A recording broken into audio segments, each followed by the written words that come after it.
The snow fell softly over the ruins of Winterfell, ashes still warm beneath the white crust, forming across the stone. Jon stood at the battlements, Ghost at his side, the wind cutting cold against his skin, though he barely felt it. His heart had long since frozen, hardened by betrayals, war, and truth. The truth that once whispered in the quiet halls of Castle Black now screamed across the Seven Kingdoms. Jon Snow was not Ned Stark's bastard.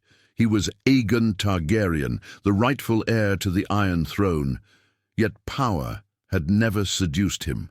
He was raised a Stark, not a Targaryen. Honor over ambition, duty over glory. But fate was not something one could outrun forever. It always caught up.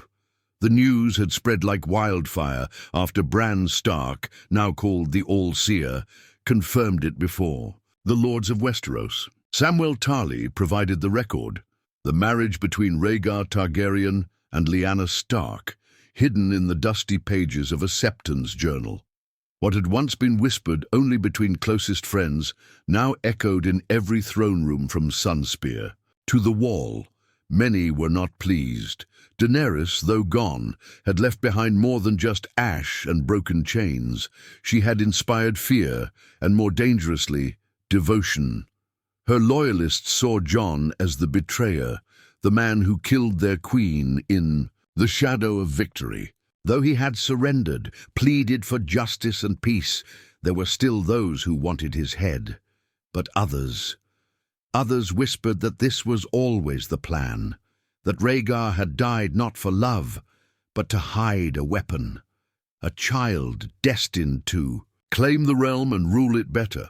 They called it prophecy. Jon called it a curse. Tyrion Lannister was the first to speak publicly in Jon's favor. The realm needs not a conqueror, but a protector, not a dragon, but a direwolf with a dragon's blood, he had said at the Great Council in King's Landing. That speech began a fire no sword could kill. Sansa, now queen in the north, had supported her cousin, reluctantly. She knew what power did to men, even the best of them. Arya had stayed silent, her eyes colder than ice, unreadable as the sea.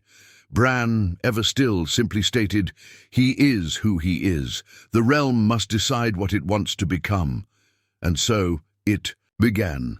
The south still simmered with doubt. The Reach and Dorne remained uncertain, their loyalty fractured. The Vale stood by Sansa, and through her, Jon. The Riverlands, devastated and tired, wanted peace and would follow whoever offered it. The Stormlands, proud and defiant, sent no word at all.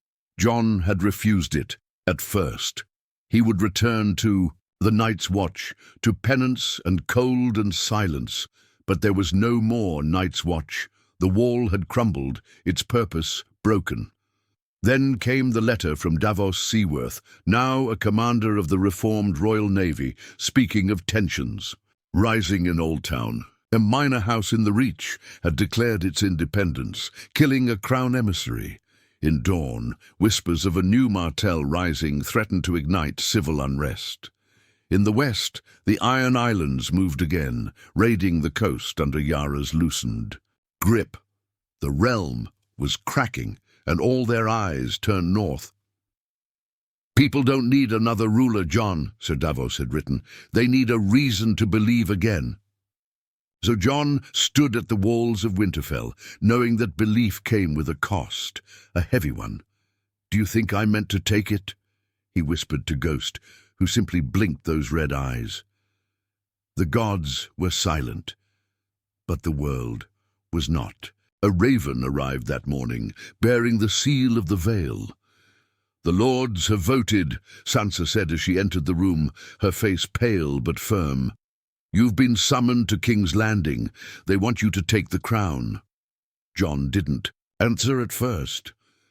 He looked back at the snow-covered courtyard, at the children training with wooden swords, at the men rebuilding what had been destroyed.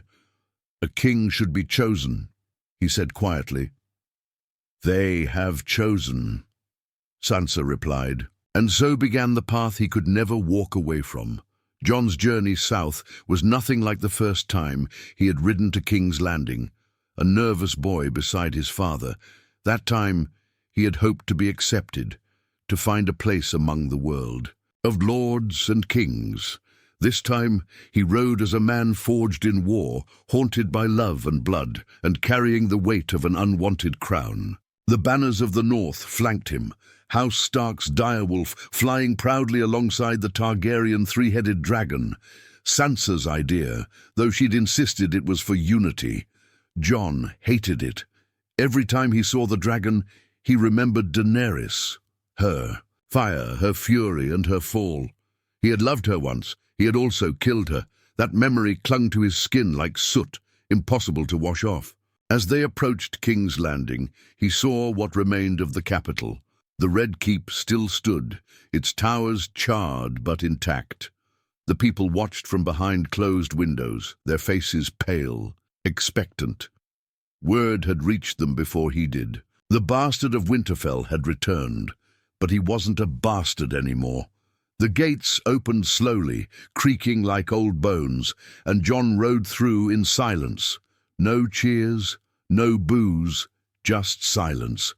The city didn't know whether to fear him or trust him. Inside the great hall the air felt heavy. The Iron Throne, reforged from the ruins of its past, sat under the stained glass, and beneath it a half-circle of nobles and lords waited. Lord Gendry of Storm's End, Lady Yara Greyjoy, her lips tight with suspicion. Sir Davos, standing and until the realm found a king, Brienne of Tarth beside him, a silent guardian. Even Samwell Tarly stood in his citadel robes, the Grand Maester in all but name, and at the centre Bran the Broken, still the Lord of the Six Kingdoms, until today. Bran's eyes met Jon's. They were as unreadable as ever. "You've come," he said, voice soft, emotionless. "I didn't have much choice," Jon replied. "Few do." The murmurs began as soon as Jon took his place. Some questioned his legitimacy. Others feared what a Targaryen king would mean after Daenerys. A few spoke in his favor, mostly northerners, a couple from the Riverlands. The Iron Islands remained quiet. The Reach, now under House Redwyne, openly resisted. Gendry rose. "The realm needs stability. He didn't ask for the throne. That's why he should have it," Yara snorted. "He didn't ask to kill a queen either." Brienne spoke for the first time. "He ended tyranny. He did what was necessary." Then came Samwell, gentle but firm. "He is the blood of both ice and fire. He bridges the old with the new. If anyone can unite us, it's him." But not all were convinced. Lord Redwyne stood, his robe fine, his voice sharp. "He is still a man who murdered the Queen in cold blood. Targaryen or not, he should face justice." Jon finally spoke. "I don't want your throne," he said, his voice like a blade scraping stone. "I don't want your power or your praise, but I see what's coming. Hunger, division, another war. And if sitting on that chair means we stop tearing each other apart, then I'll do it, but not for you, for the people." Silence. Then Bran nodded. "Then it's done." "No," Jon interrupted. "Let the lords vote. If I am to rule, let them choose, not because of my name, because of what they believe." One by one, the lords and ladies cast their votes. Slowly, reluctantly, the tide turned. Even Lord Redwyne, under pressure, cast a begrudging eye. Jon Snow was declared King of the Six Kingdoms. That night he sat alone in the chambers that once belonged to Robert Baratheon, then Joffrey, then Tommen. The air reeked of ghosts. He poured himself a drink he didn't want, staring at his reflection in the goblet. He was king, and yet he had never felt so lost. The knock at the door startled him. It was Arya. "They think you'll fix everything," she said, sitting across from him. "I don't know if I can." "You can't," she replied flatly, "but you'll try. That's more than most." Jon looked up. "Will you stay?" She shook her head. "No, I'm heading west. There's nothing left for me here." He nodded. "Be careful." "You too, your grace," she said, half smirking before disappearing into the shadows.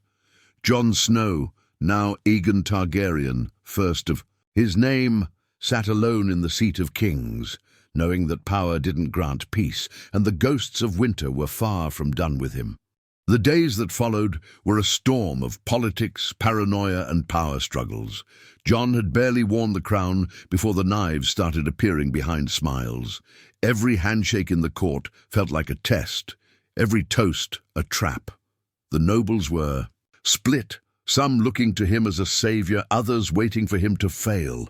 He ruled, but the throne still shook beneath him. He spent his mornings in the council chambers and his nights restlessly pacing the royal gardens where the scent of burnt roses still lingered, remnants of Drogon's fury. Ghost shadowed him constantly, his silent guardian in a place where trust was luxury and honesty a rare gem. The small council, hastily reassembled, was a fragile thing. Tyrion had refused the role of hand again, choosing exile instead in the ruins of Casterly Rock.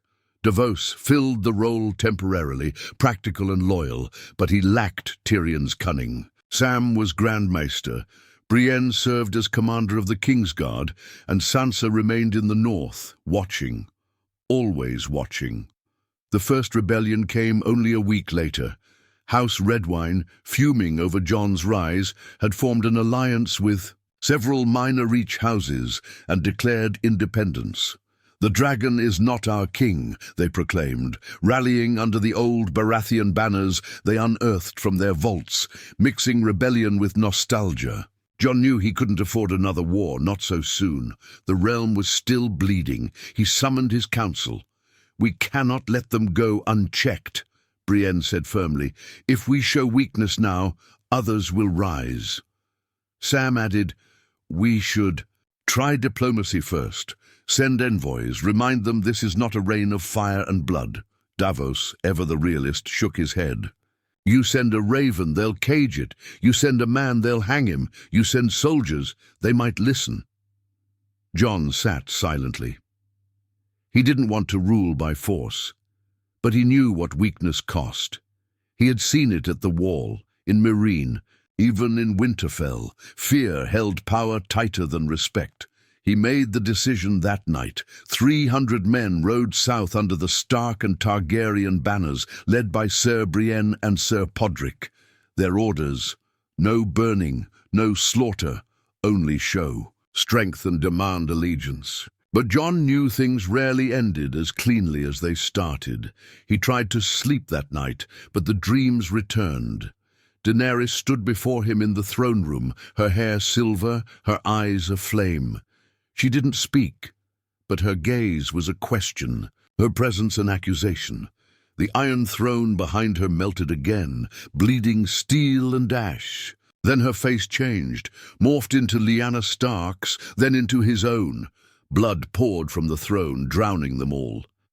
He awoke drenched in sweat, Ghost nudging him, the night air thick with heat despite the hour. He rose and wandered the halls until he found himself outside the dragon pit, now just a ruin, still haunted by the past. He stood there, silent, trying to feel something other than weight. "You wear it better than I thought you would." The voice came from behind. "Yara Greyjoy." She stepped out of the shadows, her posture casual but her eyes sharp. "I expected you to crumble," she said, "but you're still standing." "Not for lack of trying," Jon replied. Yara smirked. "Don't get comfortable. If the Reach fails, Dawn will be next. They remember fire, Jon. They don't forget. I didn't start this war." "No," she said, eyes hard, "but you ended it. And now you own the peace, all of it, even the bitter parts." Jon nodded. He knew she was right. Every decision, every casualty, every broken treaty, his. The next morning a raven arrived from the Reach. Brienne had been attacked. Podrick was dead. House Redwyne had declared open rebellion. Jon Snow, the king who never wanted a throne, now stood on the brink of another war. And for the first time, Since Daenerys died, he felt the fire stirring in his blood. The council chamber fell into a stunned silence when the Raven's words were read aloud. Sir Podrick Payne, loyal to the end, was gone, ambushed while offering terms of peace. Brienne had barely escaped with her life, returning with a wounded arm and a hardened heart. She didn't wait for permission when she entered the hall. She marched straight up to Jon. "They meant to kill us all," she said, voice steady but seething. "They had archers waiting before we even reached the hill. No banners, no parley. They want war." Jon stood, fists clenched, his jaw tightened. As he met Brienne's eyes that had seen enough betrayal for one lifetime. She didn't plead. She didn't ask for revenge. She expected him to act. He dismissed the council. When the room cleared, only Sam remained behind, quiet, his expression torn between wisdom and fear. "You've always done what's right, Jon, even when it hurt. Especially when it hurt," Sam said. "But this war again? Is there no other way?" "They killed my men under a flag of peace," Jon said coldly. "What other way is there?" "You could let them go."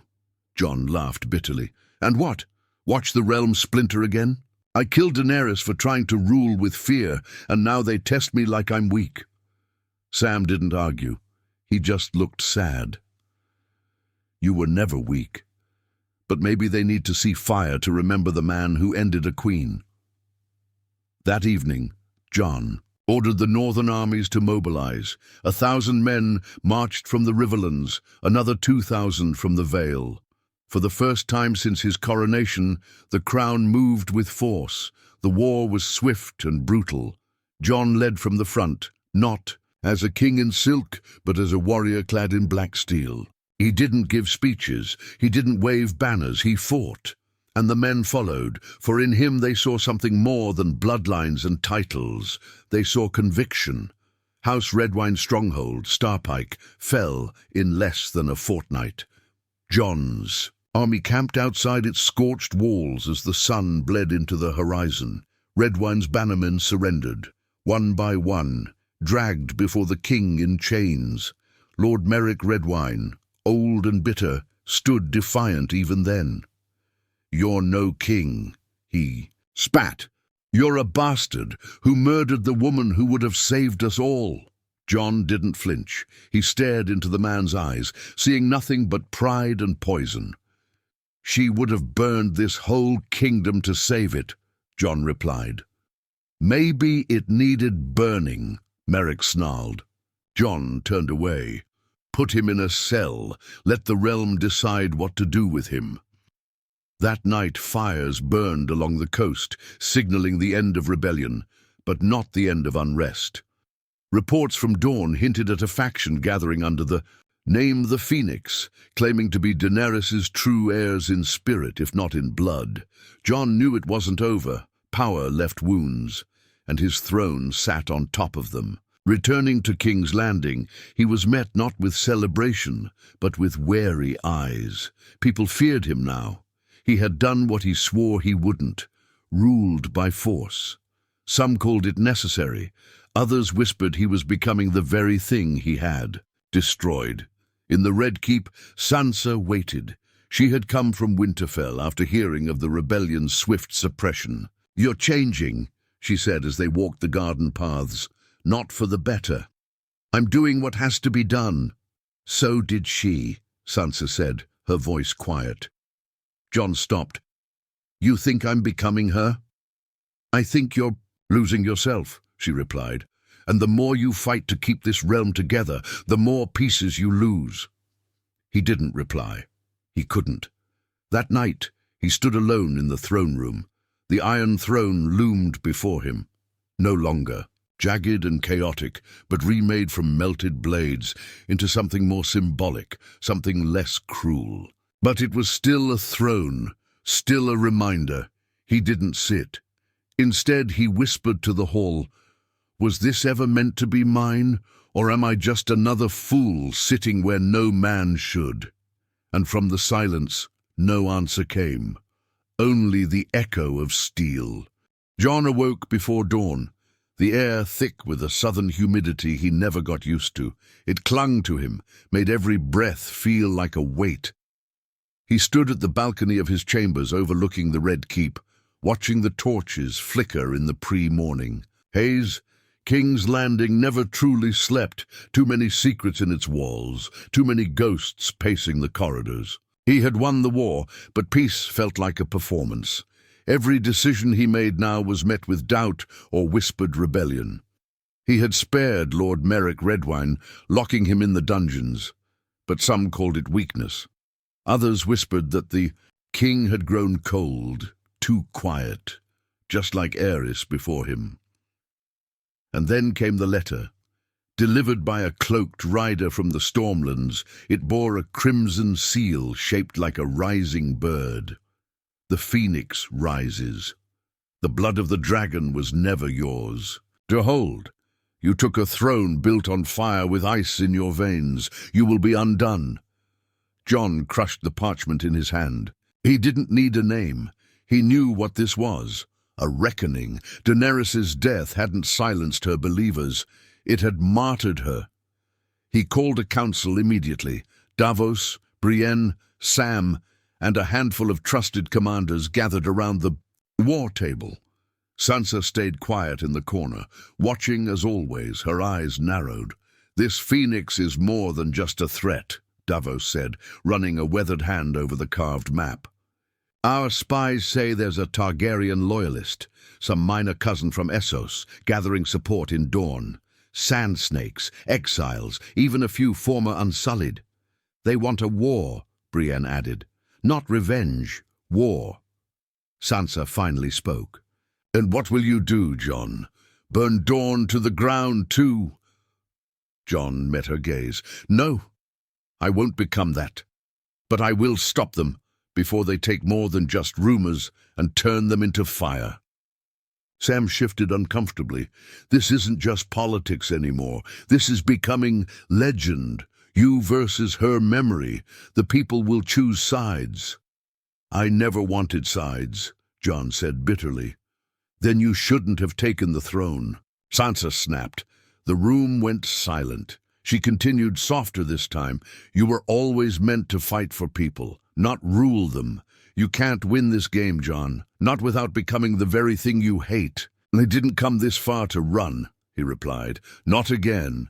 Later he walked the city alone. No banners, no crown, just a hood and ghost trailing behind. He passed bakers lighting ovens, small folk arguing over fruit, children playing in alleys still blackened by dragonfire. The people didn't know their king walked beside them, and that was how he preferred it, until he reached the Sept of Baelor. It had been destroyed years ago, yet someone had placed flowers there.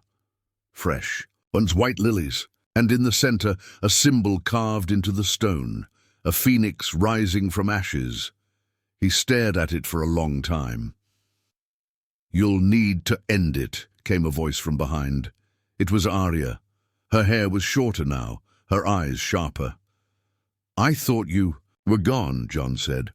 I was, but the world's not done with us yet, she replied. This phoenix, they're not just rising. They've already taken Sunspear. His heart sank. Dorne is lost.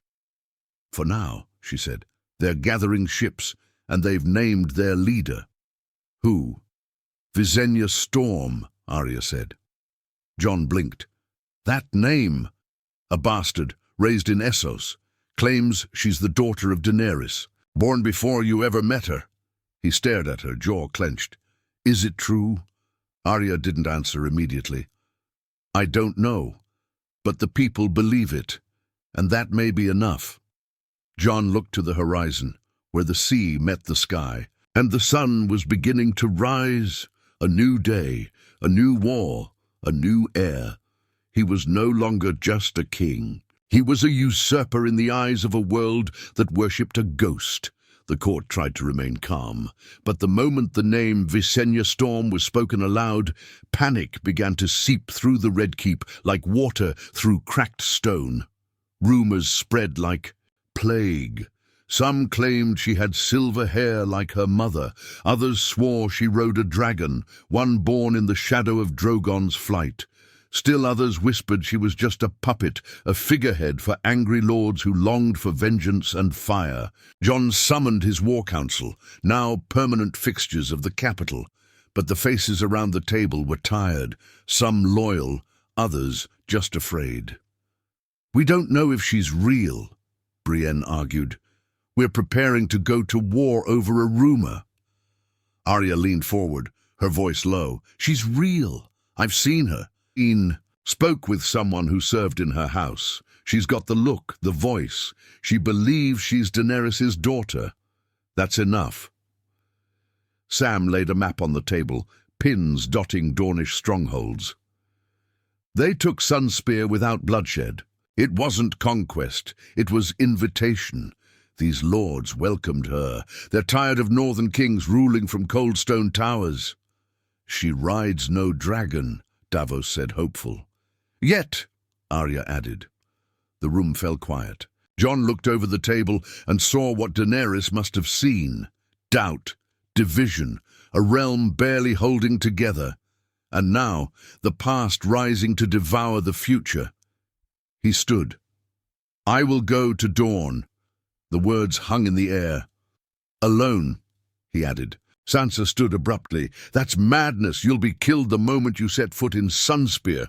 Then let them kill me. But if this girl is who she claims to be, then I need to see her with my own eyes. I need to know if I'm ruling a lie." Davos grabbed his arm. "Jon, this is not the Watch. This is not the Wall. You can't die for honor anymore. You're a king." "I didn't ask to be," Jon replied. "But I am. And that means I have to bear the weight of it, even if it breaks me." Brienne didn't argue. She simply nodded, her loyalty steady. "Then take me with you." He shook his head. "No. I need someone I trust to hold the throne if I don't. And come back." Arya met his gaze. "Then I'm going." Jon sighed. "You always hated being left behind. Try and stop me." They left under the cover of night, riding with only a few trusted men. The journey south was slow, filled with danger and shadow. Towns along the way whispered of Visenya's beauty, her kindness, her fire. Some hailed her as the new queen already. Others claimed she was a witch, conjured from ashes to curse the north. Jon tried not to listen. When they reached dawn, the world changed. The sun was hotter, the land drier, but the people, they were alive in ways the north rarely allowed. Colors bloomed in the streets, children laughed without fear, and Sunspear, once a fortress, now stood draped in red and gold banners bearing the phoenix. Jon and Arya were brought in through secret channels. Arya had her ways, and found themselves in a chamber of smooth sandstone, fragrant with myrrh and citrus. And there she was, Visenya Storm. She stood at the window, her hair white blonde, eyes a piercing violet. She turned slowly, and for a moment Jon felt as if Daenerys had returned. "You came," she said, her voice soft, melodic. But there was no warmth behind her smile. "I had to see," Jon replied, "if the blood was real or just another story." Visenya tilted her head. "It is real. She bore me during her exile in Meereen. I was hidden, protected until now." "And now?" Arya asked coldly. "Now I take what's mine." Jon stepped forward. "It's not yours." She smiled, not cruelly, but with something colder, certainty. "It was never yours either, Aegon. You killed the dragon. I am its heir." Jon's heart pounded. In that moment he realized the war hadn't ended when Daenerys died. It had only just begun. Jon remained perfectly still, studying Visenya's face. Her posture, her tone, even the subtle fire in her eyes, it was all hauntingly familiar. The ghost of Daenerys didn't just linger in her blood, it breathed through her. Yet this girl, this woman, wasn't a mirror. She was sharper, more deliberate, less driven by emotion, more by purpose. That, in some ways, made her even more dangerous. "You believe the throne is yours," Jon said carefully, "but belief doesn't make it so." Visenya didn't blink. Neither does blood, bastard. Arya's hand moved instinctively to her blade, but Jon raised a hand to still her. Say what you came to say, he told Visenya. She stepped closer, each footfall echoing like prophecy. I'm not here to start a war. I came to finish one. The realm is not healed. You rule a kingdom that fears its own shadow. They whisper about you. They fear another Targaryen tyrant. They see your crown but not your claim. I never wanted a crown. And yet here you are, wearing one while the ashes of my mother's dream still smoke beneath your boots. Jon's voice hardened. Your mother burned thousands. She left me no choice. She left you love, Visenya said quietly, and you repaid it with a blade. Silence fell. Jon looked at her closely, his voice a whisper now. Did she tell you that? Before she died? I don't need her to, she replied. I was raised by those who believed in her dream, not her. Madness, her vision, a better world, free from chains, and I will see it through. Arya spoke finally. By what means? More fire, more death? Visenya didn't answer. She turned to the window, gazing over Sunspear's towers, golden in the setting sun. There's a dragon egg, she said, found in the ruins of Meereen. It's hatching. Jon felt his stomach twist. We're not here to fight, he said, though part of him knew it was already too late for peace. But you should know. If you move on King's Landing, I will stop you. Visenya turned back, her expression unreadable. Then we are already at war. They left Sunspear under a heavy dusk sky, neither side declaring battle, but both knowing it would come. Arya rode silently for hours, until they set camp near a dry riverbed. The stars above Dorne were painfully clear. You believe her? She asked Jon finally. I believe she believes herself. Arya poked the fire with a stick. You think she's really Daenerys' daughter? Jon nodded slowly. Her eyes, her voice, maybe not in blood, but in spirit? Yes. And if she finds that dragon? Jon didn't answer. He didn't need to. If Visenya truly had a dragon, everything would change. Back in King's Landing, news of their visit traveled faster than their return. By the time Jon arrived, the court was divided in half. Some cried for immediate war, demanding Visenya's head. Others pleaded for diplomacy, but it was Sansa's reaction that struck hardest. You went to her, she said, her voice cold. Alone, without telling us. She needed to be seen, Jon replied. I needed to know what we were facing. And now you do. Another fire, another war. Davos leaned forward over the war table. If she has a dragon... We prepare, Jon said. Double the guard. Recall the fleet. I want sentries on every cliff from Blackwater Bay to Dorne's border, and send ravens to the Vale and the Riverlands. We may need them again, Sam added. And what of her followers? The common folk are already calling her the Ash Queen Reborn. She's not their queen, Jon said sharply. Not while I draw breath. But in the halls of the Red Keep, the whispers grew louder. In the marketplaces, phoenix symbols were scratched into stone. And far to the south, a cracking shell split open under black sand as something ancient and deadly emerged. The dragon had returned, and it would choose its rider soon. The sky over King's Landing was dark by mid-morning. Not with clouds, but with ash. Soft grey flakes, drifting from the south like winter's warning. Ravens came in clusters, messages bearing the same omen from every outpost between Dorne and the capital. The dragon has taken flight. Panic coursed through the Red Keep like wildfire. Bells rang from the Sept ruins to the outer gates, not in celebration, but in alarm. Lords who had once declared Jon as their king now sent nervous letters, hedging their loyalty with veiled threats and trembling words. In the throne room, Jon stood facing the Iron Throne, its newly smoothed surface, reflecting light like polished bone. He didn't speak for a long time. Brienne stood near the door, Davos waited at his side, eyes grave. Arya leaned in the shadows, silent as always. Sansa entered, draped in northern grey and black. "She has the dragon," she said, voice steady, but tight. "And the people are beginning to call her the true queen." Jon's shoulders stiffened. "Then they've forgotten who burned them." "No," Arya said, stepping forward. "They remember. That's why they want her, because she reminds them of what it felt like to believe in something, even if it scared them." "She's not Daenerys," Brienne said. "But they won't see that until it's too late." Sam entered then, breathless, holding a scroll with the sigil of the citadel. "It's confirmed," he said. "The dragon's name is Aelaris, hatched in dawn, grew quickly, too quickly. They think it's a spawn of Drogon's blood, maybe even his offspring."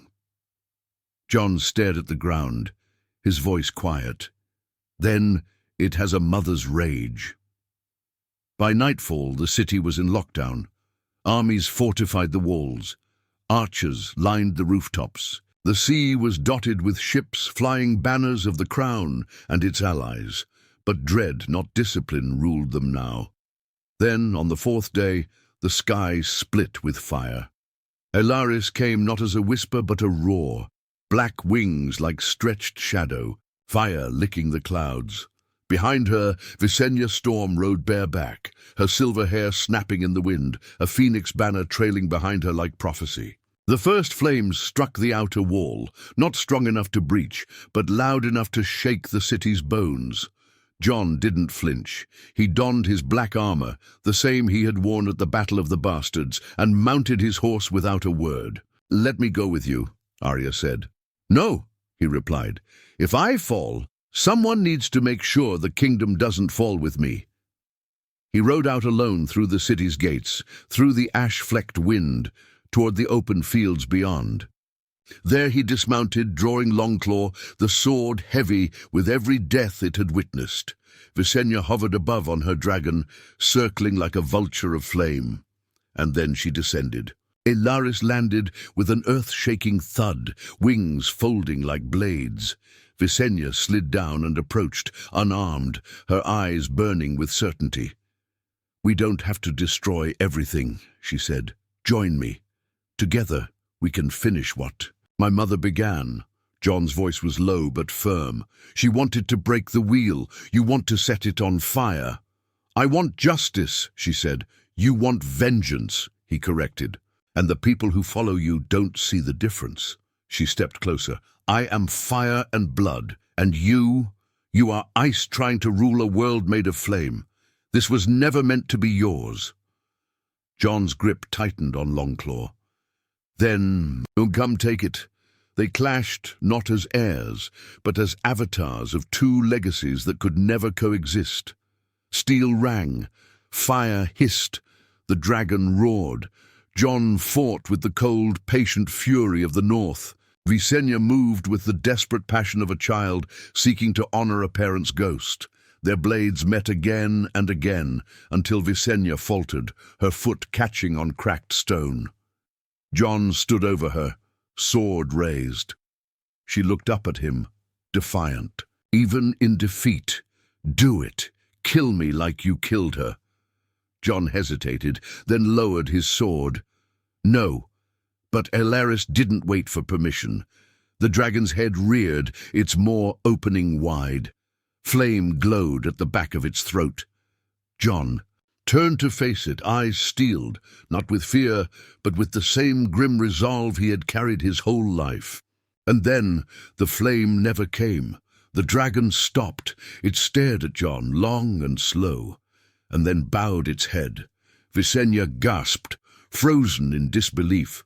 Jon stepped back, breath shallow. "No one was meant to rule," he whispered. "But someone has to protect." The dragon had chosen, not the heir of fire, but the man who bore both ice and flame.